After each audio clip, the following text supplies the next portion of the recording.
할렐루야. 우리 옆에 사람하고 인사합니다. 잘 오셨습니다. 은혜 받으세요. 오늘은 창세기 1장 27절 28절에 있는 말씀을 보도록 하겠습니다. 창세기 1장 27절 28절.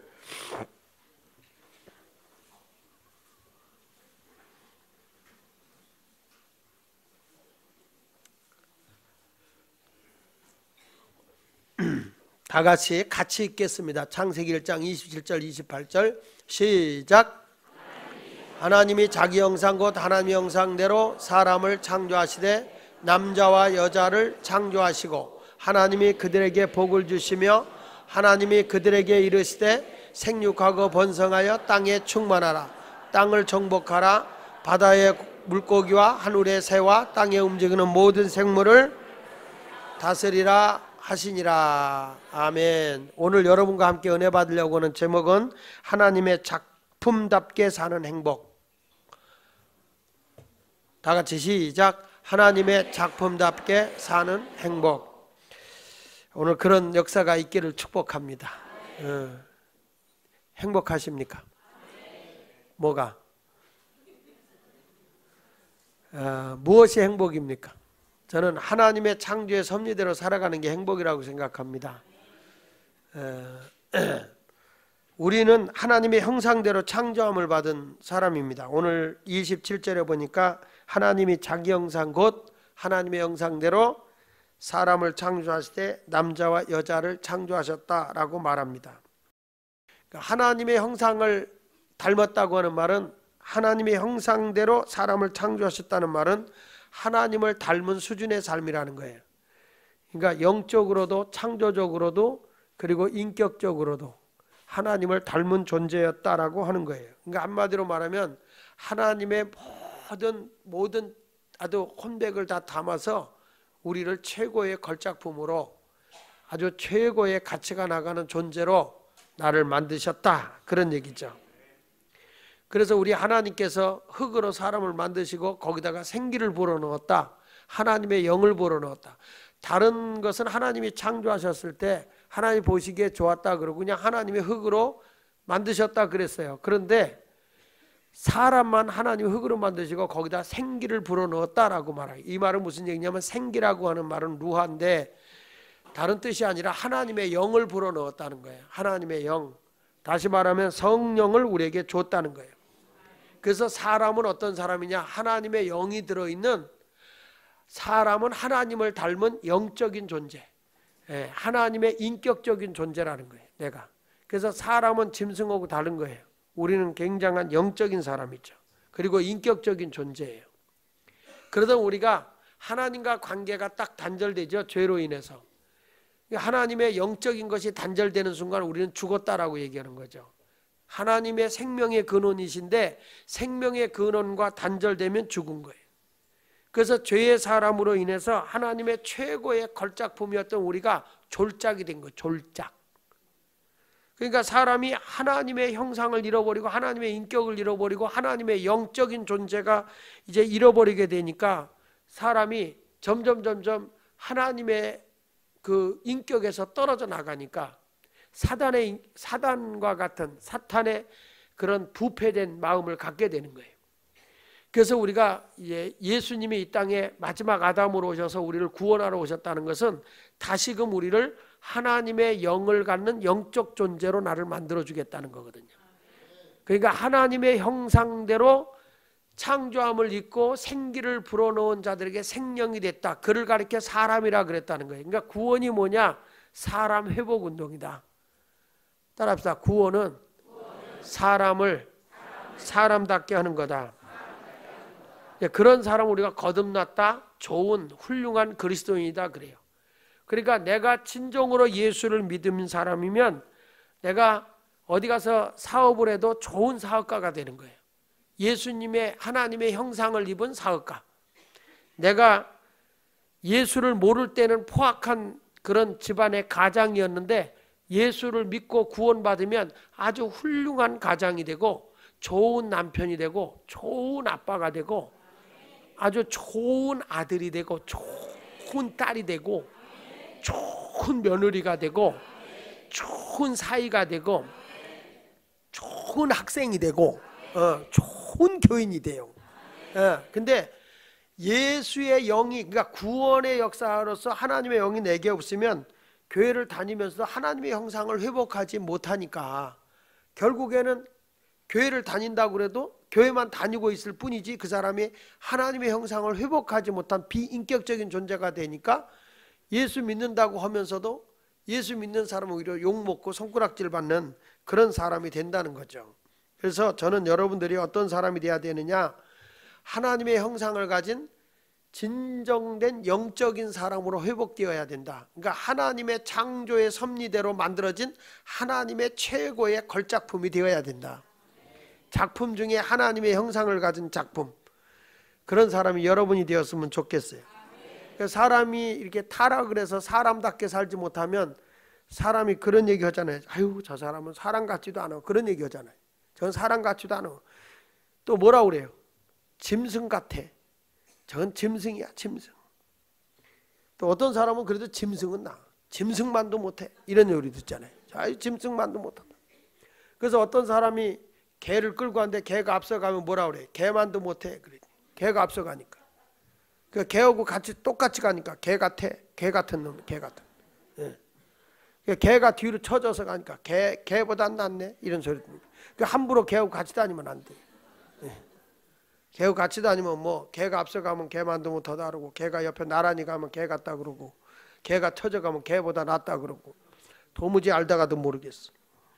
그러니까 사람이 하나님의 작품답게 하나님의 형상을 가진 자답게 살아야 되는데 그렇게 살지 못하면은 인생 자체가 행복할 수가 없어요. 그러니까 교회를 다녀도 맨날 부부싸움하고 으르렁대고, 근데 하나님의 형상을 가지면 그 사람이 불쌍해 보이고 저 애쓰는 저 사람 보면 너무 안쓰럽고 막 그래서 사랑하고 싶고 이해해주고 싶고 용서해주고, 얼마나 피곤해 얼마나 힘들어 다 서로 위해주고, 사람됨이 달라.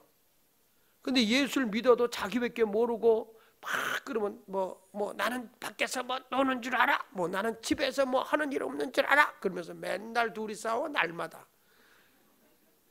교회를 다니나 안 다니나 뭐가 달라. 그러니까 이거는 아직도 내가 하나님의 형상을 회복하지 못한 거예요. 그래서 저는 오늘 하나님의 작품답게 행복을 갖는 여러분이 됐으면 좋겠다 해서 오늘 그 말씀을 잡은 거예요. 하나님의 작품답게 살아서 행복하시길 축복합니다. 그러면 내가 하나님의 작품으로 사는 방법이 뭐냐? 하나님의 작품으로 사는 방법은 첫째는 일터에서 하나님을 만나야 돼요. 늘 따라합시다. 나의 삶의 자리에서 하나님을 만나자. 자, 여기 보면 하나님께서 28절에 이런 말이죠. 하나님이 그들에게 복을 주시며 그랬어요. 하나님이 그들에게 복을 주시며 하나님이 그들에게 이르시되 생육하고 번성하여 땅에 충만하라. 그리고 땅을 정복하라. 이렇게 말해요. 땅을 정복하라. 이게 무슨 얘기냐면 우리가요 가만히 무슨 뭐 로봇 같이 이렇게 갇혀 있는 뭐 리모컨에 의해 움직이는 존재가 아니라, 하나님은 우리 스스로를 뭐라 하냐면 네가 명령하는 거야. 내가 땅에서 충만해라, 땅을 정복하라, 그러죠? 그러니까 이게 무슨 얘기냐면 우리가 이 세상을 정복해 가야 되는 거죠. 그러니까 여러분 사람이요 가만히 방구석에 틀어박혀 있는 거는 정상적인 사람이 아닌 거예요. 자꾸 여러분들 이 세상에 가서 내가 일터를 정복해 들어가야 돼. 일자리를. 우리가 솔직히 교회 와서 예배 드리는 시간보다 여러분이 나가서 밖에서 일하는 시간이 더 많잖아요. 왜 그러냐면 우리가 이 세상을 정복해야 되기 때문에 그래요. 근데 우리는 사실은 교회 와서는 하나님을 만나는 것 같고 하나님을 임재하는 것 같아, 하나님의 임재를 느끼는 것 같은데 일자리에서는 하나님의 임재를 느끼지 못하고 사는 사람이 많아요. 근데 그게 잘못됐다는 거죠. 정말 하나님의 걸작품은요 어디를 가도 값이 나가는 거잖아요.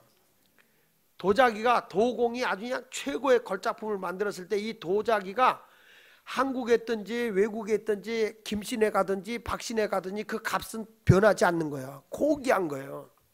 그럼 하나님의 형상을 가진 나는 어떤 사람이냐 그랬을 때 내가 있는 어느 자리든지 내가 가치가 나가기 위해서는 하나님의 임재함을 계속 느끼고 살아가야 돼요.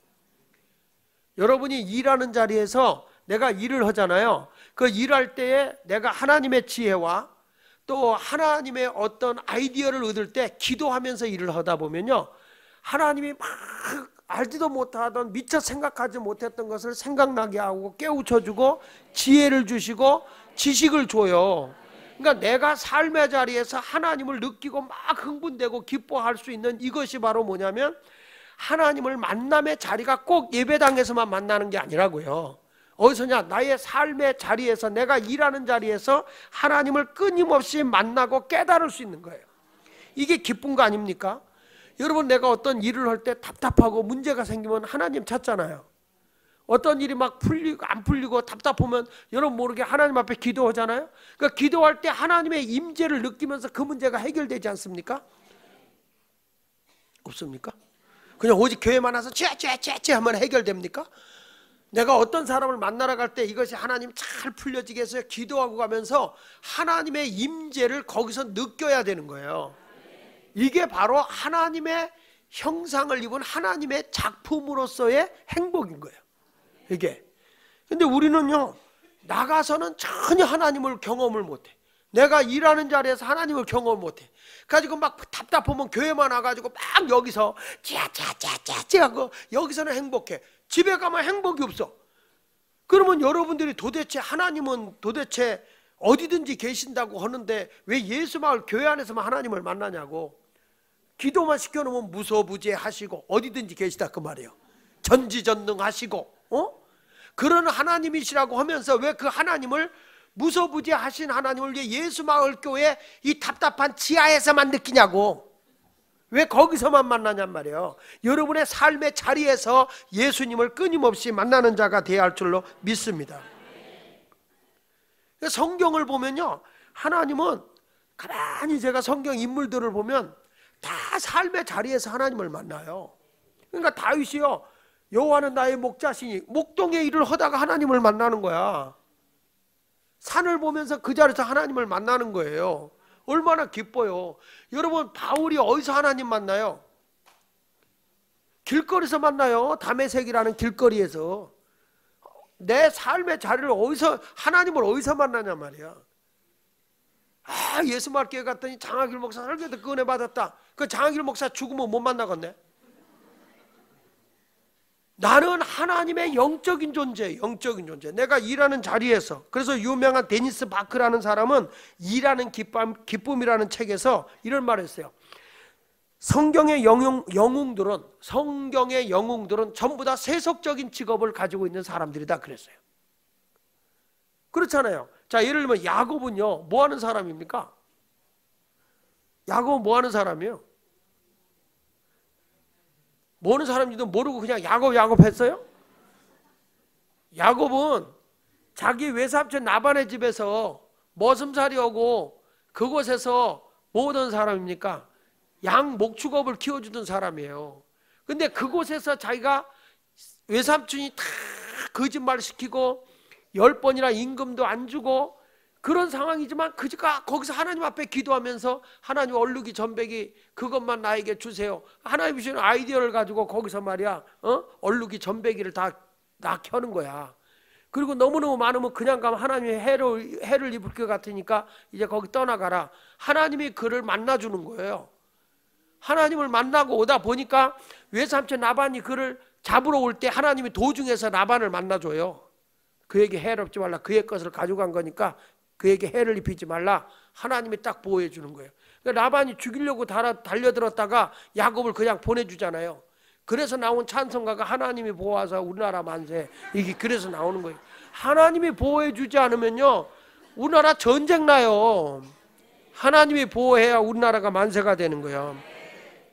요셉은 이방 나라에서 그냥 뭐 하는 사람입니까? 그냥 머슴살이도 하고 또 죄수 생활도 해보고 그러다가 애굽의 총리가 되잖아요. 근데 그런 자리에서 보세요. 요셉이 보디발의 가정에서 일할 때 하나님이 그가 함께해서 그가 하는 모든 일이 형통했다 그랬잖아요. 그렇잖아요. 여러분, 어디서 하나님을 만나냐고. 어디서 하나님을 만나요? 삶의 자리에서 만나잖아요. 내 일터에서 하나님을 만나잖아요.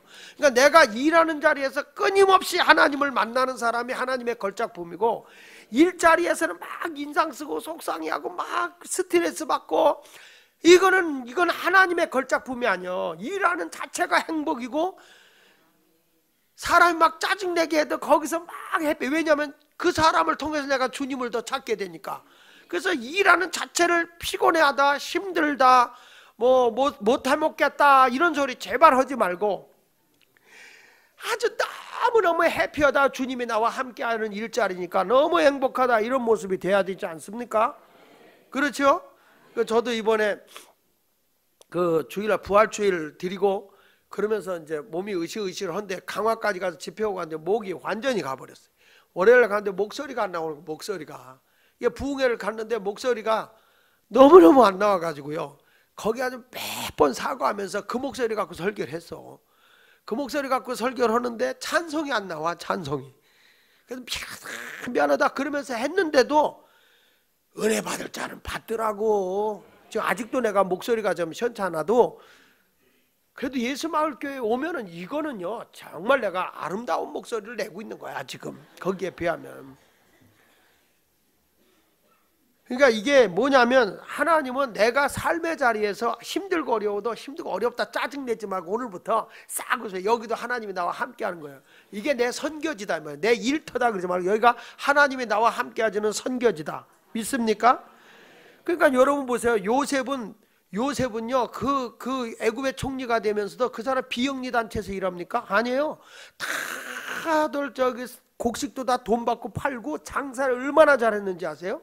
엄청나게 잘해요. 요셉이 떼부자 됐다니까. 그래서 얘 애굽이란 나라를 어마어마하게 화폐 개혁을 하고 토지 개혁을 하고 전 국민을 다 잘 살게 한 사람이 요셉이에요. 처음에 할 땐 욕을 바가지로 먹지. 그래도 요셉은 아주 이게 하나님의 뜻이고 하나님의 계획인 걸 아니까 욕을 하든지 뭐든지 그냥 기뻐하는 거예요. 어떤 사람은 주일하다가 누가 옆에서 뭐라고 말 한마디 하면요 삐져가지고, 아이고 목사님 나는요 누가 말하는 것 때문에 눈치 보여서 못해요. 아이 내가 이게 하나님의 일이라면 하는 거지 뭘 그걸 갖고 못해. 그럼에도 이게 하나님의 일이니까 기쁘게 하는 거예요. 하나님 나라 갈 때까지 너희가 여러 가지 고난을 당하는 게 당연하다 그랬거든. 여러분들이 내가 주의 일 하다가 고난 받으면 무슨 싫은 소리 들으면 어우 해피데이 그래야 되는 거야. 에이 나 이 욕 먹으면서 안 한다고. 여러분 시부모가 뭐라고 그런다고 저기 남편하고 안 살고 애하고 버려? 아니 솔직한 얘기로 뭐 야 얘가 왜 이렇게 우냐, 네 애비 닮아서 우냐 그렇다고 이혼해? 그거 아니잖아. 이런 소리 저런 소리 다 들어도 나는 주님과 함께하는 자체가 행복한 거야. 그렇게 행복하게 살아야지. 여러분 일터가 행복하십니까? 아멘. 여러분의 삶의 자리가 행복하십니까? 거기서 행복하게 되려면 예수님, 우리 하나님을 만나는 자리가 돼야 행복한 거야. 그냥 덮어놓고 행복하십니까? 죽지 못해 살아요. 그러면 안 돼. 다니엘도요 포로로 끌려갔잖아요. 근데 거기서 바벨론에서 최고의, 한국의 최고 대학 나온 것처럼 최고의 공부를 하고 그래서 애굽의 총리가 되잖아요. 그래도 그가 거기서 다 자기 할 일을 하면서 그러면서 그 총리 일을 하면서 하나님을 경험하잖아요. 별소리 다 듣고 사자굴 속에 들어가다 하나님이 천사를 통해 보호해 주잖아요. 이런 경험을 해야지. 루디아라고 하는 사람은 섬유 분야에서 장사로다가 대박 터뜨린 사람 아니에요? 그래도 그 사람이 부자가 돼서 하나님을 거기서 만나잖아. 자기 집에 와서 여기서 예배라도 드리라고 그러잖아요. 여러분 내가 삶의 자리에서 분명히 하나님을 만나야 이게 하나님의 창조적인 사람으로 정복하는 사람으로서 행복한 거예요. 제발 부탁합니다. 하나님의 일을 하든지 내가 어떤 일을 하든지 세상에 나서 일할 때 행복하게 일을 하는 사람이 주님을 만나는 사람이에요. 하나님이 세상에서 내가 하는 일이 얼마나 귀한 일인지 그 일을 천히 여기지 않잖아요. 너무너무 귀하게 여기시는 분이시다 보니까 예수님이 목수였단 말이야. 예수님이 아무것도 안 하고 거룩하게 계신 분이 아니야. 성지순례 가면요 예수님이 목수했던 그 목공소가 있어요. 다 보호하고 있잖아요. 예수님도 직업이 있었어요. 근데 무슨 재주로 놀고 먹으려고 그래? 어떤 사람은요, 세상 일 오면은 그것이 다 뭐냐면 세속화됐다고. 성경을 봐요. 엿새 동안 힘써 일하라 그랬지. 일하기 싫거든? 먹지도 말라는 네가 복음이라고 그랬잖아. 먹지도 말게 하라 그런다고 그랬죠. 어디 먹지도 말라 그랬어. 꼭 성경을 조금씩 고치더라. 하나님은 그래서 다 모두에게 이 세상을 살아갈 수 있는 나름대로 강점을 다 줬어요. 다 강점을 줬기 때문에 그냥 그 안에서 열심히 일하면 성령이 내가 하는 일을 도와줘요. 여러분, 세상 일을 죄악시하지 마세요. 아니, 죄된 것은 하지 말고, 그것 말고 하나님이 내게 준 직업은 귀한 거예요. 아담도 노아도 아브라함, 요셉, 모세, 엘리야 이런 사람 할 거 없이 다 하나님의 이 세상에서 일하던 사람인데요. 그런데 특이한 게 뭐냐면요, 구약 이제 성경에서 제일 먼저 성령이 충만한 사람이 누군지 아세요? 에? 성경에서 제일 먼저 성령이 충만한 사람이 누구예요? 여러분이 생각하기에 누구 같아요? 아담? 아니야, 아담 아니야. 누구? 요한? 구약에서 최초로 성령이 충만한 사람. 노아? 노아 할아버지 성령 충만하지 않았어요. 의인이었지. 당대 의인이었지. 성령 충만한 사람이 누구였느냐 하면 부살렐이야. 부살렐. 이 부살렐은 그 희한해. 성령 충만한 사람이 선지자도 아니고 제사장도 아니고 사도도 아니었어요. 사사도 아니었어요. 누구였냐냐? 부살렐이라고는 조각가, 그러니까 지금으로 말하면 디자이너. 그 사람이 성령 충만한 거예요. 우리 성경을 같이 읽어보겠습니다. 출애굽기 31장 2절로 5절에 보면, 자, 여기 딱 떠요. 딱 떠요. 자, 시작. 내가 유다 지파 훌의 손자여 우리의 아들인 부살렐을 지명하여 부르고 하나님의 영을 그에게 충만하게 하여. 거기 그렇게 나와요. 가만 좀 더듬으면서 읽어. 생각하면서. 하나님의 영이 성령입니다. 루하에 성령을 그에게 어떻게 하여? 충만하게. 그러니까 성령을 충만하게 준 사람이 부살렐이요. 근데 그 사람이 뭐냐? 지혜와 총명과 지식과 여러 가지 재주로, 그 다음 뭐라 그랬어요? 정교한 일을 연구하여 금과 은과 노스로 만들게 하며 계속 보석을 깎아 물리며 여러 가지 기술로 나무를 새겨 만들게 하라. 그러니까 아주 이 사람이 그 조각, 아주 섬세한 뭐라고 그러죠? 세공, 이런 기술을 가지고 있는 사람인데, 이 사람 직업이잖아요. 그게 부살렐이라는 사람 직업이잖아요. 그런 자기 직업하는 것에다가 성령이 충만하게 임한 거예요. 그러니까 이 사람이 자기가 가지고 있는 실력 외에 더 월등한 실력을 발휘하는 거예요.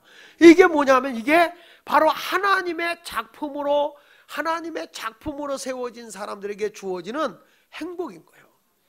여러분, 어떤 사람이 그림을 그리는데 자기가 생각한 것보다 그림이 더 잘 그려진다. 행복할까 안 행복할까? 행복해. 저도요, 설교를 준비한 것보다 성도들이 다 은혜를 받고 행복해하고 막 설교 시간에 귀를 쫑긋하고 그렇게 할 때는 너무너무 행복하고 좋은데요, 설교를 시작하자마자 이거 졸면 정말 열받아. 지난주 금요일 날 서울 실용음악회 가서 이제 제가 설교를 하는데 앞에 딱 한 놈이 앉았는데 설교를 하고 올라갔는데 아예 처음부터 들을 생각도 안 하고, 와, 열받더라고. 그래서 끝나고 너 내 방으로 나 좀 보자. 그리고 오라고 그랬어요. 너 좀 보자. 그래서 내가 그랬어. 너 예배 드리는 게 싫냐? 그랬더니 싫대. 그래? 너 우리 학교가 기독교 학교인 거 아냐? 안 돼. 설교 듣는 게 싫으냐? 싫대. 그러면 우리 학교가 기독교 예배 드리는 게 싫겠네? 싫대. 그러면 자퇴해라. 그랬어요. 응? 자퇴해라. 아니, 기독교 학교에 와서, 왜냐하면 내가 그렇게 설교 준비하고 갔는데 설교를 안 들으니까 내가 여러분들 보고는 교회 그만두라는 말은 못 하겠더라고. 근데 근데 너희들 학교에 와서 인마 이 기독교 학교인데 예배도 안 드리고 그런 태도를 보일 때는 사람 얼마나 모욕하는 거냐 네가. 그래서 기본의 룰은 있어야지. 네가 듣기 싫어도 내가 듣다가 조는 건 내가 이해하겠다. 듣다가 처음부터 너는 안 들으려고 목을 삐뚤어지게 하고 앉아있는 거는 그 사람을 모욕하는 거지. 그게 너가 그 사람의 예의가 아니지 않냐. 그렇게 싫으면은 자퇴해라 그랬어요. 나중에는 미안합니다, 잘못했습니다 그러더라고요. 나중에 그 선생님들 전화 왔더래요. 진짜 나 태학 맞는 거예요? 그러더래. 아니 근데 예배 안 드렸다 내가 태학이야 시키겠어. 아이 괜히 한번 그래 으름장 놔본 거지.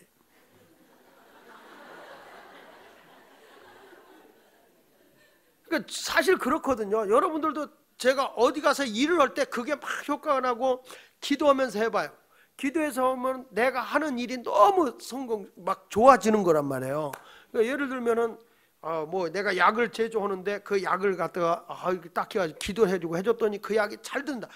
어디 가도 똑같이 하는데 하나님이 함께하는 약은 더 능력이 나타나는 거거든. 더 이은 거예요. 이게 변화가 일어나는 거예요. 기도하고 오면요 효과가 30배로 나타날 게 100배로 나타나고 이런 거야. 이게 왜냐하면 하나님이 성령으로 내가 하는 일을 도와준다는 거죠.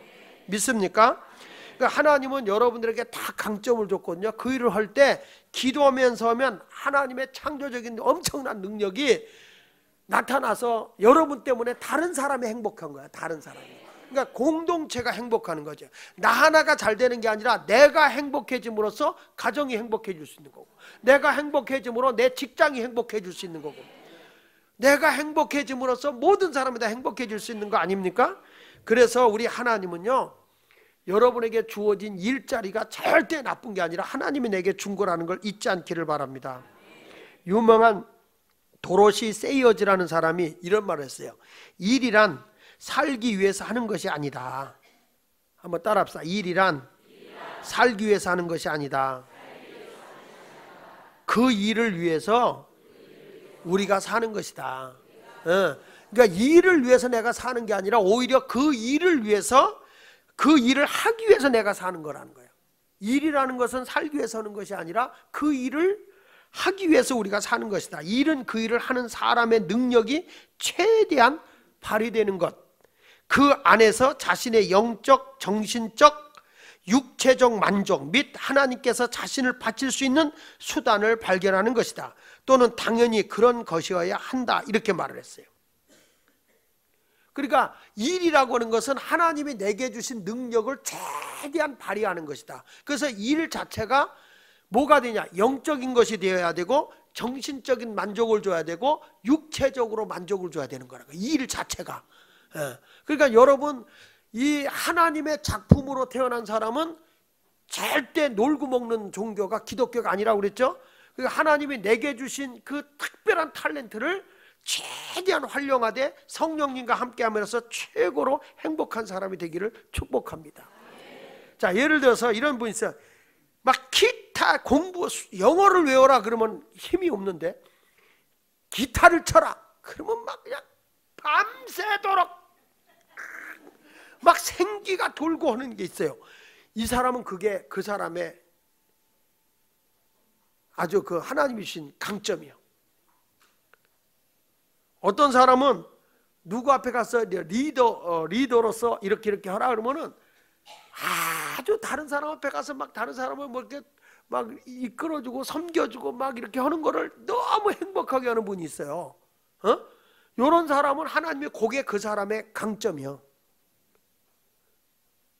어떤 사람은 막 다른 사람을 막 이렇게 얘기하면서 높여주고 막 칭찬해주고 그 사람에게 막 이렇게 활기를 불어넣는 일을 하는 분이 계세요.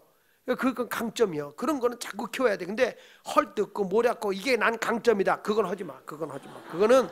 그거는 자기도 죽는 거. 왜냐하면 공동체를 세우는 게 아니라 파괴시키는 거니까. 어떤 사람은 힘들어하는 사람을 이렇게 상담해 줄 때 막 활기가 솟고 기쁨이 있는 분이 있어요. 그건 하나님이 자기에게 준 강점이거든요. 그러니까 어디를 가든지 이렇게 사람에게 이렇게 공동체를 활기를 불어넣고 화목하게 해주고 뭔가 힘이 되어주는 것이 하나님이 내게 주신 천직이다. 이런 걸 알고 하나님의 뜻대로 그 일을 해나가게 되면 우리 하나님이 여러분을 도와주실 줄로 믿습니다. 없습니다. 그래서 우리가 인간이 아무리 노력해도 하나님이 세워주지 않으면 안 되는 거예요. 그러니까 시편 127편 1절에 보면 이렇게 말하잖아요. 자, 시작. 여호와께서 집을 세우지 아니하면 세우는 자의 수고가 헛되며 여호와께서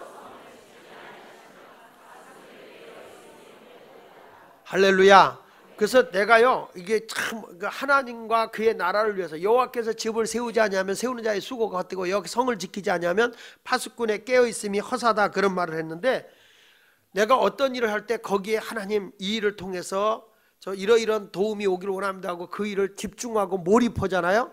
그러면 하나님이 성령으로 나를 도와요. 어떤 창의적인 것도 막 나타나게 되고요, 생각하지 못했던 것들이 막 드러나게 돼 있어요. 그래서 오늘 저는 여러분들에게 말씀합니다. 하나님의 작품으로서 내가 행복하게 사는 방법 뭐냐? 일터에서 내게 주어진 일에 행복을 느끼고 해라. 정말 기쁘고 성령의 도우심으로 내가 그렇게 살게 되면 여러분 다 승리자가 될 줄로 믿습니다. 그래야 여러분이 하는 일을 정복할 수 있는 거예요. 자, 여러분의 일터는 세속화된 거다, 거룩한 것이다? 거룩한 것이에요. 일터에서 하는 일을 짜증내고 해라, 행복하게 해라. 그러면 여러분은 하나님의 걸작품입니다. 옆 사람하고 인사하세요. 당신은 하나님의 작품입니다.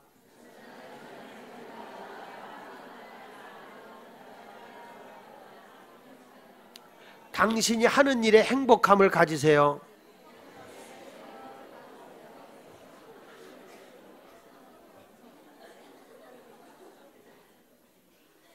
행복하십니까? 정말 여러분의 일에 대해서 행복하십니까? 어떤 분이 날 들어와서 물어보고, 목사님은 행복하십니까? 두 말하면 숨차지. 주부로서 행복하십니까? 아내로서 행복하십니까? 뭐랍쇼? 여러분 아내로서 행복하십니까? 남편으로서 행복하십니까? 아유, 남자, 확실히 남자들이 군기가 바짝 들어가 있어요. 남자들. 여자분들이요, 아내로서 행복하십니까? 그 아멘 하는 사람만 행복이 넘칠지어다. 요 전에한 사람만 다 행복해야 돼. 행복해야 돼. 여러분 신앙생활 하는 것이 행복하십니까? 예, 그런 행복이 넘쳐나는 것이, 그게 바로 하나님이 기뻐하는 일이다 하는 거예요. 두 번째 가서는 우리가 이제 이런 그 하나님의 작품으로 살아가는 사람은 모든 일에 최선을 다하는 겁니다. 따라합시다. 모든 일에 최선을 다하자. 그러니까 모든 일을 우리가 정복하고 나가려고 하면요, 땅을 정복하라잖아요. 정복하는 그냥 가만히 있는 정복이 되는 게 아니야. 최선을 다하는 거지. 여러분 등산하는 사람이 말이에요, 그 등산에서 산꼭대기 올라가는 게 최선을 다하는 겁니다. 그 사람들 거기 올라가 얼마나 힘들어요. 하다가 힘들잖아요. 저도 때로는요, 제가 1시간씩 계속 워킹한다고 그랬잖아요. 1시간 워킹하는데 어느 때는 피곤하고 힘들어서요, 중간에 그냥 하고 싶지 않을 때가 있어요. 그래도 내가 그걸 이긴다고 끝까지 하면은 아주 온몸이 땀으로 쫙 젖을 때 그 기쁨을 아시는지요? 제 동생이 요즘에 와서 그래요. 제 동생 목사가 날들어 그래. 형, 빼지 마. 살 빼지 마. 나 살 뺀 적이 없어요. 그냥 운동만 했어요. 계속 걷기만 했어요. 뛰지도 안 했어요. 걷는데도 그게 속보로 걸으니까, 나는 원래 컴퍼스가 적어서 6.0으로 해도 굉장히 빨라. 나는 6.0으로 해도 빨라. 그래도 그렇게 땀이 쫙 흐르니까 저절로 이렇게 한 거예요. 근데 보더니 날 그래요. 이번에 공교롭게도 집회를 하는데 제 아우도 인천에서 집회했고 저도 인천에서 집회해서 호텔이 같은 호텔이었어요. 그래가지고 아침을 같이 먹었거든. 아침을 같이 먹더니 나를 보더니 깜짝 놀라는 거예요. 형, 너무 늙었다. 옛날에 좋다. 뽀동뽀동 찔 때가 좋다. 그러니까 자기가 나보다 배가 더 나왔거든요. 그러니까 이제 그러는 거예요. 근데 사람이요, 그 해보니까 기분이 좋은 거야. 하고 싶어서 하는 게 아니라 그 고비를 몇 번 넘기니까 안 하고는 안 되는 거야. 이게 너무 좋은 거예요.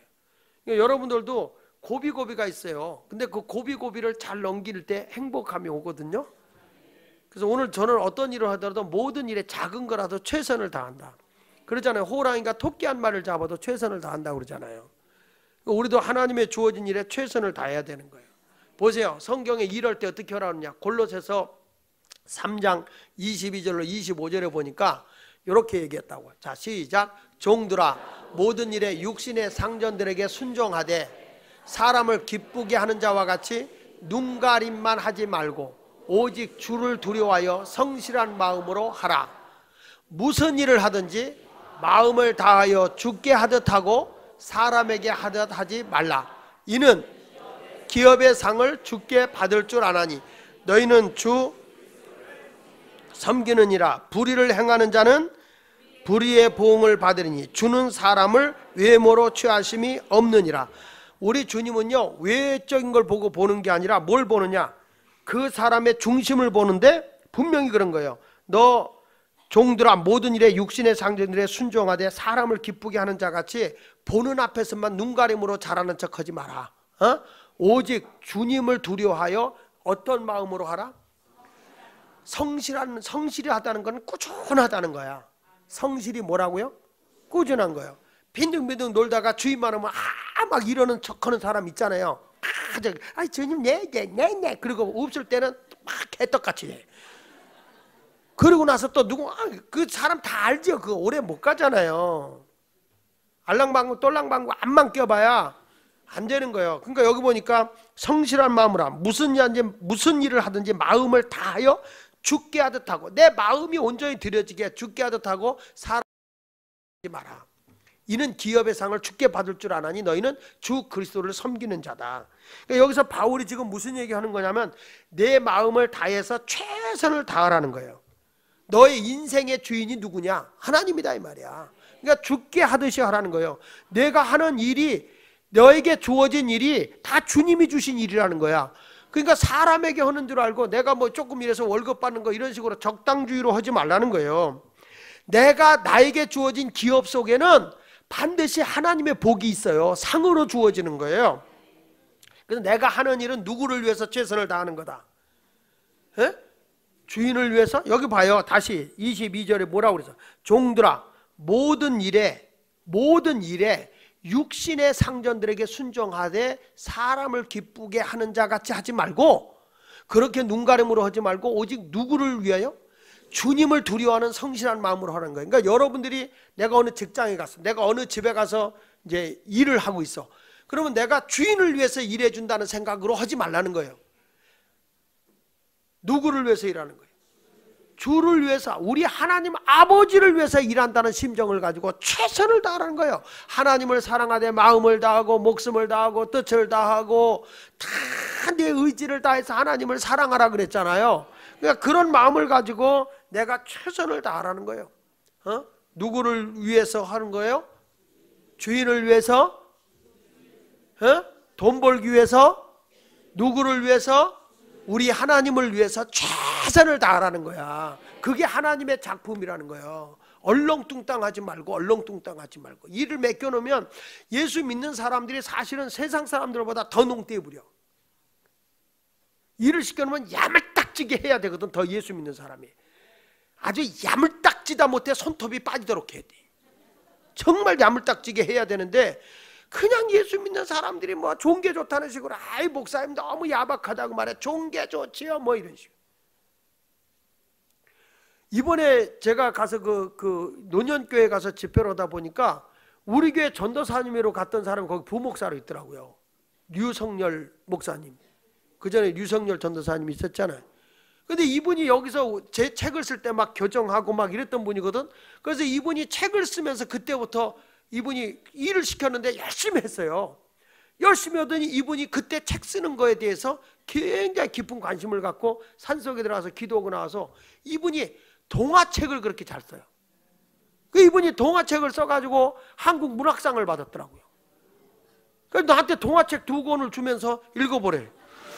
그래서 한번 제가 동화책 2권을 썼어요.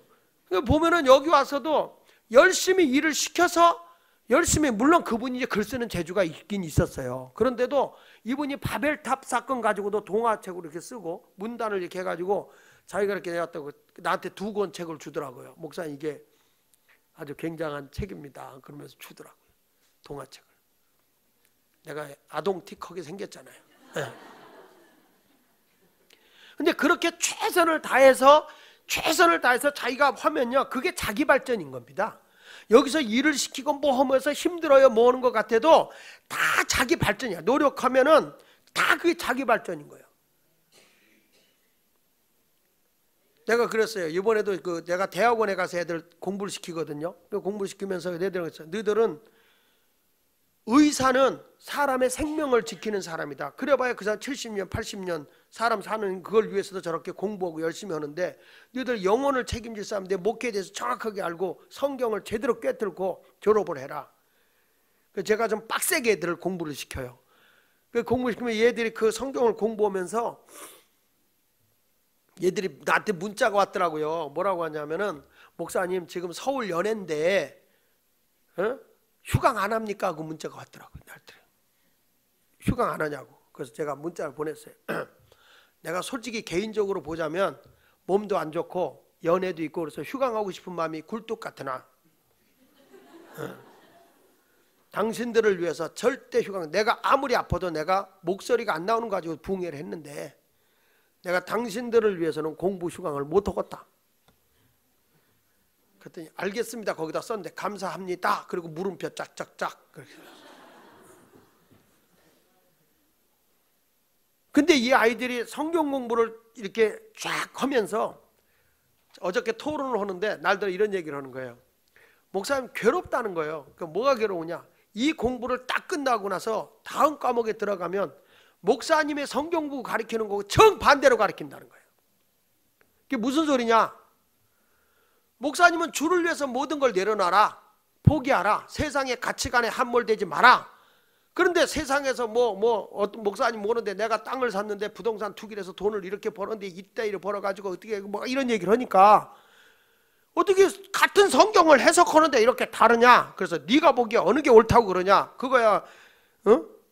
거기서 목사라고 하잖아요. 교수라고 그래요. 교수님이 옳지요. 그러면 따라 이 등신아. 아, 이렇게도 할 수 있구나. 니들이 어떤 관점을 가지고 가느냐. 근데 내가 그런 얘기했죠. 초병 의사가 초의사가 수술을 했어. 수술했는데 딱 배를 가르고 보니까 창자가 하도 여기저기 상한 데가 많아. 그래서 잘랐어. 잘라갖고 묶어놓고 잘라놓고 묶어놓고 그랬는데 나중에 여러 군데 자르다 보니까 어느 창자가 어느 창자인지 모르고 있는 거야. 줘보라. 그래가지고 대강 연결시켰대. 연결시켰는데 큰 창자 밑에 항문 있는데 창자를 위하고 연결시킨 거예요. 이분이 배가 아파서 대변을 보러 가는데 엉 했는데 어떻게 됐겠어요? 이게 일로 나왔대. 예를 들어 그런 거야. 예를 들어. 진짜 그런 게 아니고. 그렇다면 여러분 그 의사 어떻게 하겠어? 그 의사 어떻게 하겠어? 당장 고발하지 않겠어? 그렇죠?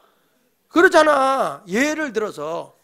그래서 내가 그들한테 너희들이 설교를 해가지고 잘못된 복음을 전해갖고 영혼을 지옥에 보낸다면 너희들이 어떻게 되겠느냐. 의사가 그런 거는 소송을 당하지만 너희들은 지옥 아랫목에 확 들어가는 거 아니야. 열심히 해라.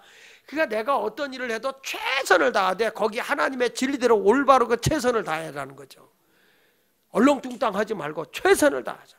그래서 전도서 9장 10절에 보면, 전도서 9장 10절에 내 손이 이를 얻는 대로 어떻게 하라? 힘을 다하여 할지어다. 내가 장차 들어갈 스월에는 무덤에는 일도 없고 계획도 없고 지식도 없고 지혜도 없다. 그러니까 살아있을 때 일들을 다 하란 말이야. 살아있을 때 노세 젊어 노세, 늙어지면 더 놀아? 난 성경을 보면서 작은 일 하나도 얼마나 최선을 다하는가 보면, 여러분 아브라함이 자기 늙은 종 엘리에셀을 시켜서 뭐는가니 저 이삭의 아내를 얻어오라고 보내잖아요. 아내를 구해오는 일을 가는데 이제 자기 주인님 그 며느리를 구하러 갑니다. 낙타를 10마리를 끌고 아브라함이 지시한 땅으로 가요. 그가 거기 가면서 뭐라고 하는지 아세요? 내가 이르러 가면서 그 엘리에셀이 뭐라고, 늙은 종이 뭐라고 합니까? 기도하면서 가는 거예요. 뭐라고 기도하는 거니? 내 주인 아브라함에게 은혜를 베풀어서 순조롭게 좋은 여자를 만나게 해달라고 기도하고 가는 거예요. 자, 우리 한번 창세기 24장 12절 볼게요. 자, 시작. 그가 이르되 우리 주인 아브라함의 하나님 여호와여 원하건대 오늘 나에게 순조롭게 만나게 하사 내 주인 아브라함에게 은혜를 베푸시옵소서. 여러분, 우리가요 어떤 일을 할 때, 아침에 출근할 때, 아침에 일을 할 때 제일 먼저 어떤 마음으로 가냐? 기도하면서 가세요. 오늘 내가 하는 일이 잘 되게 하시고 순조롭게 하시고, 그냥 아침에 출근한다 그냥 생각 없이 뛰어가지 말고 기도하면서 가라. 기도하면서. 다 이 세상의 모든 것은 우연이 없어. 하나님의 섭리와 하나님의 주권 안에 움직여지는 거니까 하나님의 걸작품은 언제나 하나님이 나를 주관하고 계시다는 걸 알아요. 그걸 알고 주님께 기도하면서 가시기 바랍니다. 여러분은 늘 기도하면서 하루를 시작하십니까? 거짓말하면 지옥 가니까 확실하게 얘기하세요. 내가 어떤 일을 시작할 때 꼭 기도하면서 시작하십니까? 예, 내가 어떤 사람을 만날 때 기도함으로 만나십니까? 점점 대답이 기어들어가요. 내가 물건을 사러 갈 때 기도하는 마음으로 물건을 사십니까? 그냥 사지, 그냥. 책을 사러 갈 때도 하나님 꼭 필요한 책을 만나게 해주세요. 이렇게 기도하는 마음으로 책을 삽니까? 그냥 눈에 닥치는 대로 삽니까? 주부생활.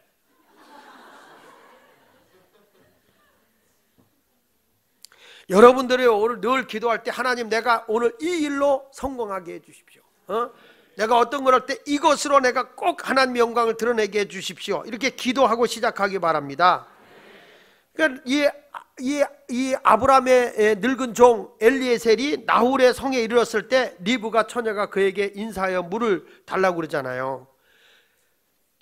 딱 기도하고 나서 저 여인이 물을 내게 주면 하나님께서 분명히 만나는 그 여인일 거다 이렇게 기도하면서 했어요. 근데 이 여인 보고 물을 달라 그랬더니 그 여인이 창세기 24장 19절에 이렇게 말하는 거예요. 자, 시작. 마시게 하기를 다하고 이르되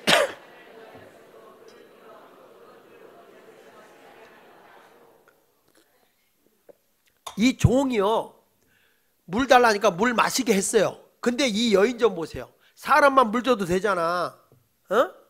근데 이 여인이 누군지 아시죠? 리브가야. 이삭의 아내 리브가가 당신의 낙타를 위해서 몇 마리 낙타를 끌고 갔죠? 답은 10마리예요. 몇 마리 낙타를 끌고 이 아브라함의 종이 거기를 간 거예요? 10마리. 10마리의 낙타를 끌고 거기 갔는데 낙타의 10마리에게 지금 뭘 먹이겠다는 냐면 물을 먹이겠다는 거예요. 근데 어디에 먹이냐면 물을 길어 그것들을 배불리 마시겠다는 거예요. 조금 마시겠다는 게 아니라 배불리 마시겠다, 이 여자가. 근데 여자 하나가 물통에 물을 지고 오는 게 얼마냐면 3.5kg예요. 3.5kg. 그걸 들고 오는데 이 목마른 낙타가 물동이의 물을 얼마 정도 마시냐면은 그 물동에 3개 정도를 마신다는 거예요. 3개. 그 물동이 3개 정도를 만드는데 10마리야. 10마리. 그럼 몇 번을 길어오겠다는 거예요? 30번을 길어오겠다는 거예요, 이 여자가. 여러분, 아무나 이삭의 아내가 된지 아시오? 이 여자가 얼마나 최선을 다하고 있는가 보세요. 그 낯선 사람이야. 한 번도 본 적이 없어. 자기는 처음 만나는 사람이야. 근데 그 사람을 위해서 물을 기는데 당신만 물 먹이는 게 아니라 짐승에게까지 내가 10마리에게 내가 배불리 먹도록 마시게 하겠나이다. 다시 한번 24장 19절 좀 이렇게 켜봐. 거기 봐요. 그것들도 배불리 마시게 하리이다. 여러분, 그러니까 지금까지 리브가 이름이 불리는 거야. 지금까지 리브가 이가 불리는 거야. 여러분 보러 물 좀 달라고 그랬으면 그럴 사람 손 들어봐.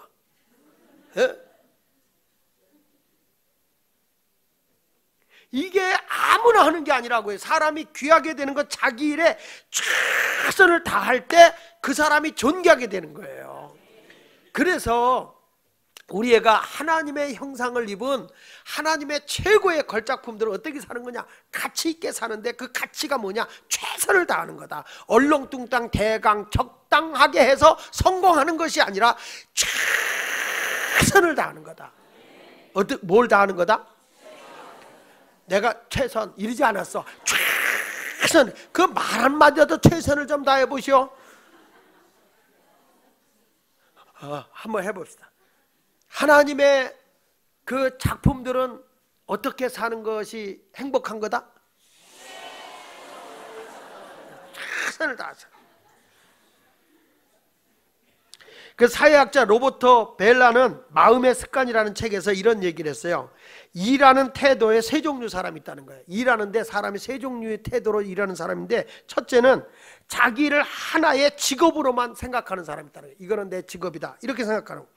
그러니까 이 사람은 오직 이것은 돈을 벌어서 먹고 살기 위해서만 하는 사람이야. 그러니까 왜 이 일을 하냐 그러면은 돈 벌고 먹고 살기 위해서 해요, 이런 생각하는 거예요. 돈 벌기 위해서 자기 직업을. 근데 어떤 사람이 있냐면 자기를 하나의 경력으로 쌓기 위해서 하는 사람이 있다. 어떤 일을 시키면 이게 내 경력이 되기 때문에 경력 쌓기 위해서 한다는 거예요. 그런 분이 있잖아요. 어떤 일 시키면 요거 경력을 쌓아야 내가 이 다음에 뭘 할 수 있기 때문에 경력을 쌓기 위해서 그 일을 한다는 거죠. 이제 그런 사람들의 공통점이 뭐냐면은 수시로 기분이 바뀐다는 거예요. 그러니까 경력을 쌓기 위해서 힘들면 막 짜증내고 막 신경나고 안 나오고 나왔다 들어갔다 하고 했다 안 했다 이런 사람이에요. 경력 쌓으려고 하는 사람. 근데 진정한 사람은 어떠냐? 자기 일을 소명으로 보는 것. 따라합시다. 자기 일이 소명이다. 소명이라는 말은 천직이다 이 말이에요. 천직. 그러니까 소명이라는 것은 그거예요. 이 직업은 하나님이 내게 주신 것이다라는 믿음의 뿌리를 두고 있다는 거예요. 따라합시다. 이 직업은 하나님이 내게 주신 것이다. 그러니까 이 직업의 근본이 누구에게서부터 온 거예요? 하나님이야. 그러니까 이게 적당히 하지 않죠. 자기가 원하는 일만 할 수 있는 게 아니죠. 이거 하나님이 내게 주시니까 하나님 앞에서 내가 최선을 다한다. 마치 5달란트 받은 자나 2달란트 받은 자가 딱 줬더니 주인이 자기에게 이거 가지고 하라니까 최선을 다해서 열심히 장사해서 5달란트를 보고 2달란트를 더 남겨서 10달란트, 4달란트 갖고 왔잖아요. 그때 주인이 뭐라 그래? 착하고 충성된 종아, 내가 작은 일에 충성했으니까 내가 더 많은 것을 너에게 줘 내 즐거움에 참여하게 될 것이다. 그러니까 하나님은 바로 그런 걸 요구하는 거예요. 내 주어진 일에 최선을 다하는 거. 여러분들이 어떤 직업을 가지고 있을 때 그냥 직장과 돈 받으려고 다닙니까? 아니면 경력을 쌓으려고 다닙니까? 아니면 이건 하나님이 내게 준 천직이다 이런 신앙을 가지고 일합니까? 방언하지 말고. 그러니까 내가 가진 직업을 우리들은 너무 쉽게 집어던지고 그러니까 직업을 가질 때 처음부터 하나님 앞에 기도하면서 그 직업을 갖고 내가 이건 하나님이 내게 주신 정말 귀한 천직이다 이런 신앙을 가지고 해야지. 했다 말았다 집어던졌다가 뭐 일 시켜보면 말이야, 주님이 내게 주신 사명이라고 하다가 어느 날 잘 안 되면 아닌가비요? 이게 항상 수시로 바뀌는 거예요. 임기응변식으로. 그러니까 기도하고 한번 하면 뿌리를 뽑는다는 심정을 가지고 해야 하나님이 그 일을 이루시는 줄로 믿습니다. 그러니까 목사님들도 어디 가서 교회를 개척을 해요. 개척을 하면 내가 여기서 뼈를 묻고 한다 이런 마음을 가지고 교회가 부흥될까 말까 하는데 뭐 안 하면 뭐 옮기지 뭐. 그런 식으로 신앙생활 하니까 교회가 되겠습니까? 이건 하나님이 내게 여기다 준 거다. 요즘에 교회를 개척했다고 없어지는 교회가 얼마나 많은지 몰라. 생명 걸고 오는 거야. 생명 걸고. 할렐루야. 따라합시다. 최선을 다하자. 그게 행복한 겁니다. 최선을 다할 때 행복한 거예요. 그리고 마지막으로 따라합시다. 담대하게. 담대하라. 그리고 새로운 것을 구하라. 새로운 것을 구하라. 무슨 얘기냐면 산지를 달라는 거예요. 나에게 새로운 산지를 달라. 우리 하나님께서는 이런 말 했어요. 오늘 하나님의 형상을 가진 자에게 바다의 물고기, 하늘의 새와 땅에 움직이는 모든 생물을 다스리라 그랬어요. 정복해 나가는 거예요. 근데 여호수아하고 갈렙하고 같이 가다가 가나안 땅을 정복하고 났잖아요. 정복하고 난 뒤에 갈렙은요, 다른 사람이 다 이미 정복해 놓은 것을 다 나눠 가질 때 갈렙은 그러지 않았어요. 아직 정복하지 않은 헤브론 땅에 있는 그 산지를 내게 달라는 거예요. 그 넓은 땅을 아직 정복되지 않은. 그러니까 가장 공로자가 누구냐면은 갈렙이거든요. 가장 좋은 땅을 차지한 걸 받아도 되는데 그게 아니라 개척지를 달라는 거예요. 자기가 여기 가서 하겠다는 거예요. 그럼 보겠습니다. 여호수아 14장 10절로 12절에 보면요, 갈렙이 이런 얘기합시다. 다 같이 읽어봅니다. 시작. 이제 보소서, 여호와께서 이 말씀을 모세에게 이르신 데부터 이스라엘이 광야에서 방황한 이 45년 동안을 여호와께서 말씀하신 대로 나를 생존하게 하셨나이다. 오늘 내가 85세로 돼 모세가 나를 보내던 날과 같이 오늘도 내가 여전히 강건하니 내 힘이 그때나 지금이나 같아서 싸움에나 출입에 감당할 수 있으니 그날에 여호와께서 말씀하신 이 산지를 지금 내게 주소서. 당신도 그날에 들으셨거니와 그곳에는 아낙 사람이 있고 그 성읍들은 크고 견고할지라도 여호와께서 나와 함께 하시면 내가 여호와께서 말씀하신 대로 그들을 쫓아내리이다. 할렐루야. 지금 거기가 정복하기가 쉬운 땅이 아니라 뭐라고 그랬냐면은 심히 그 성읍이 크고 견고하다. 그럴지라도 하나님이 나와 함께 하시면 내가 능히 정복할 수 있다, 이런 말이에요. 믿습니까? 갈렙은 약속의 땅으로 들어갈 자세가 되어 있는 거야. 남이 해놓은 거 차지하려고 하지 말자는 거지. 우리는 우리 예수마을교회가 여러분 다른 교회처럼 똑같은 교회로 가는 게 아니야. 다 앞서가는 거야. 다 교회가 이렇게 가야 된다 그러면 가는 거야. 남이 해놓은 거 다 쫓아가면 뭐해? 안 해놓은 걸 가야지. 예수마을교회가 어떤 교회냐? 몰라. 하나님이 어디까지 인도할지 몰라. 하나님의 가는 대로 그냥 미션입니다. 열심을 다해서 가는 거죠. 그러니까 이제 예배당다운 거가 모든 사람이 다 올 수 있는 공간이야. 항상 여기는 막 젊은이들이 들끓고 막 할 수 있는, 우리도 와서 볼 수 있는 공연도 되고 항상 월화수목금토 주일 막 모든 게 있는.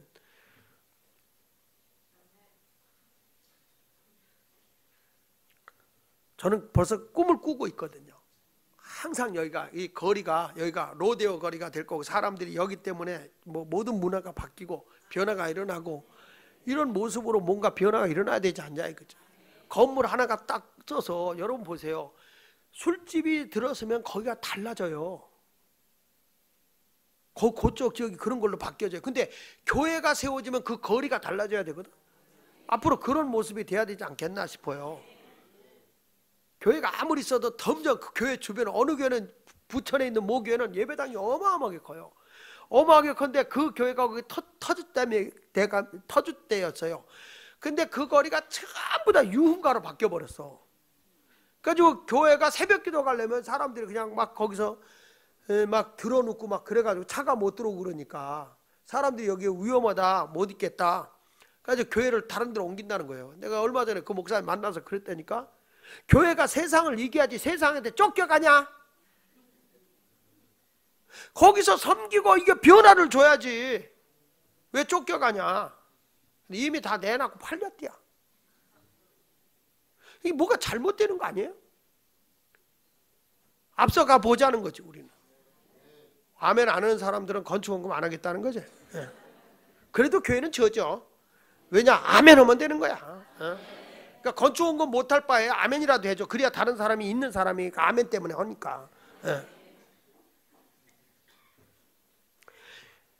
그러니까 남이 해놓은 거 다 쫓아가는 인생이 있고 앞서가는 사람을 따라가는 사람이 있고 그래요. 예수말께는 앞서가는 교회를 따라가는 교회가 아니라 지도하고 나가는 교회로 하나님이 원하는 교회로 가면 된다 그런 얘기죠. 이제 우리 교회 때문에 또 여러분 때문에 공동체가 풍요로워지길 바랍니다. 따라하세요. 나로 인해서 우리 직장이 좋아지게 하여 주옵소서. 나로 인해서 모든 것이 행복해지게 하여 주옵소서. 그런 사람이 하나님의 형상을 가진 사람이다. 이걸 잊지 않기를 바랍니다. 할렐루야. 사람이요, 저기 캘리포니아 대학교 노화 연구자이신 신경해부학자인 미리안 다이아몬드 박사가 실험을 했대요. 뭘 실험을 했냐면 조그만 한 무리의 쥐를 먹을 걸 계속 이렇게 줬대요. 먹을 걸 그냥 쉽게 먹도록 이렇게 줬대요. 그리고 한 무리의 쥐는 접시에다 먹을 걸 주고서 이렇게 장애물을 해놨대. 장애물을. 그러니까 그걸 먹으려면 장애물을 어떻게든 뚫고 들어가서 먹어야 되는 거예요. 그렇게 하고 났는데 놀라운 일이 일어나더라는 거죠. 뭐냐면은 이 장애물을 뚫고 들어가서 먹는 쥐들은 뭔가 생각하고 막 힘들지만 뭔가를 노력을 하더라는 거예요. 먹기는 먹어야 되겠고 이 쥐들이. 그러니까 막 거기를 뭐 뚫고 밑을 구멍을 뚫고 막 이렇게 해가지고 먹긴 먹더라는 거죠. 근데 이건 그냥 편안하게 놔둔 걸 먹다 보니까 이 쥐들이 비만이 걸려가지고 600일이 되면 다 죽어버렸대요. 600일. 그래서 조사를 해보니까 이 노화가 그렇게 빨리 오더라는 거예요. 그런데 막 자기가 헤쳐가야 되고 막 고생을 해서 그걸 뚫고 들어가서 이렇게 먹어야 되는 걸 보니까 이 뇌 세포가 좀 뭐 이렇게 활성화가 되면서 이 쥐들이 얼마나 오래 사느냐 하면 이제 일반적인 쥐가 600일을 산대. 600일. 그게 이제 사람의 평균 60세래. 60세. 그런데 이런 쥐들은 얼마나 사느냐 했더니 약 900일을 넘게 살더라는 거예요.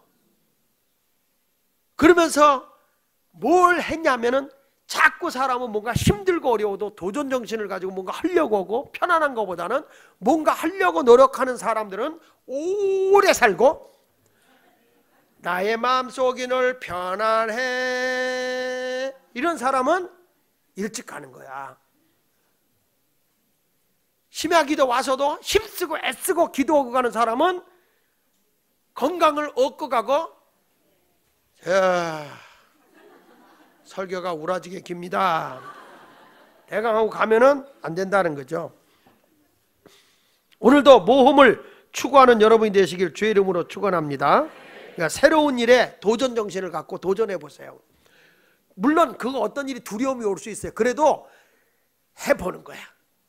가다가 아니 가면 간 것만큼 이익이라고 해보는 거예요. 어떤 애들은 머리를 딱 이렇게 하는데 염색을 딱 여기 가운데만 싹 이렇게 해내가 있어요. 꼭 소가 햇바닥을 이렇게 한번 핥아준 것 같은 그런 모습을 하고 있는 애도 있어요. 근데 뭔가 좀 자기가 뭔가 해보려고 하는 그런 모든 게 있는 것 같죠. 근데 사람이 그렇다고 자기가 멋있다 멋있다 하는데 다른 사람이 볼 때 하나도 안 멋있는 거야. 그게 자기 착각에 사는 거죠. 그러나 어떤 일이든지 이거는 내가 다른 사람으로 하여금 그 공동체가 행복하게 하는 그런 모습을 가졌으면 좋겠다는 거죠. 그래서 이사야 46장 3절로 우리가 6절 4절까지 말씀을 한번 읽어보고 이제 말씀을 마치겠습니다. 자, 시작. 야곱의 제기부여 이스라엘의 집에 남은 모든 자여 내게 들을지어다. 배에서 태어난 나무로부터 내게 안겼고 태에서 나무로부터 내게 업힌 너희여 너희가 노년에 이르기까지 내가 그리하겠고 백발이 되기까지 내가 너희를 품을 것이라. 내가 지었은즉 내가 업을 것이요 내가 품고 구하여 내리라. 여러분 여기 보면 이스라엘 백성에게 뭐라고 얘기하는지 아십니까? 너희들 여기 보세요. 너희가 노년에 이르기까지 내가 그리하겠고 백발이 되기까지 내가 너희를 품을 것이다. 내가 너를 지었기 때문에 업어줄 것이고 네가 품고 구하여 내리라. 할 것이요 내가 업을 것이요 내가 품고. 그거 뭐가 잘못됐다 성경이.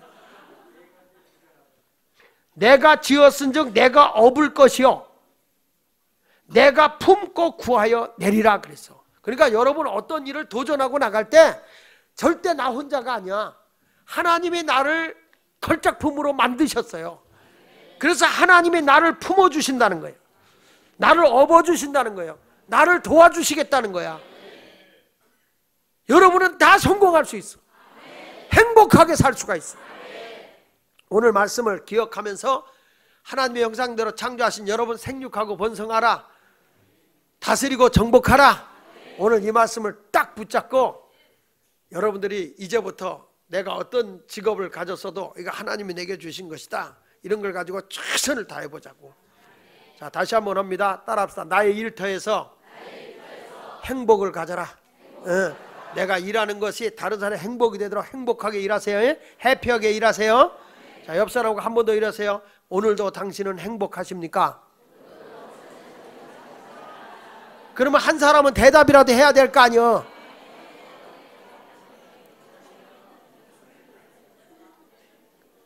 여러분의 신앙생활이 행복하십니까?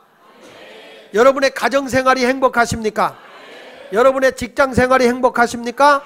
여러분의 직업이 행복하십니까? 여러분은 하나님의 걸작품이십니다.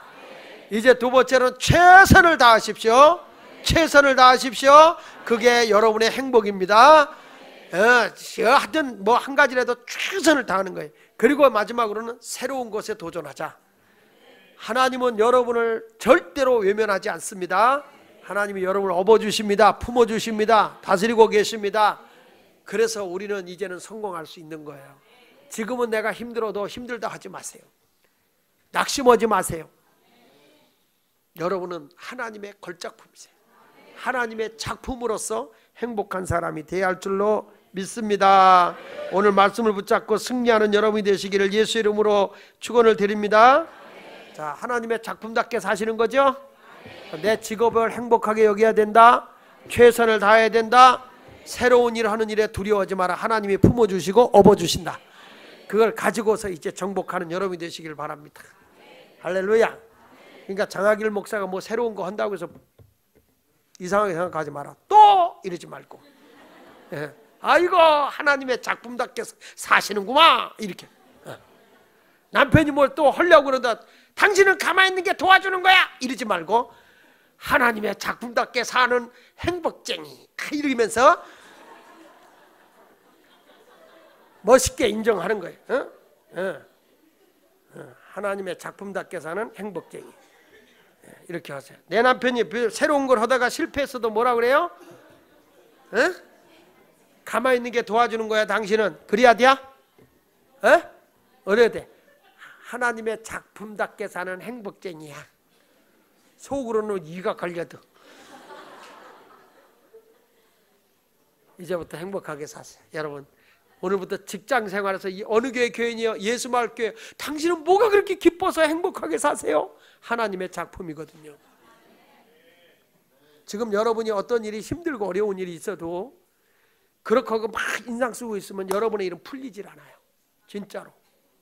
하나님의 작품답게 하나님이 업어주고 품어주는 거지. 왜 네가 걱정하냐? 내 자식을, 내 작품을 내가 알아서 높여줄 텐데 왜 네가 걱정하고 있냐? 그럼 한번 놀아봐라. 미운 자식이냐? 자꾸 애가 칭얼대고 울면요 안 봐줘요.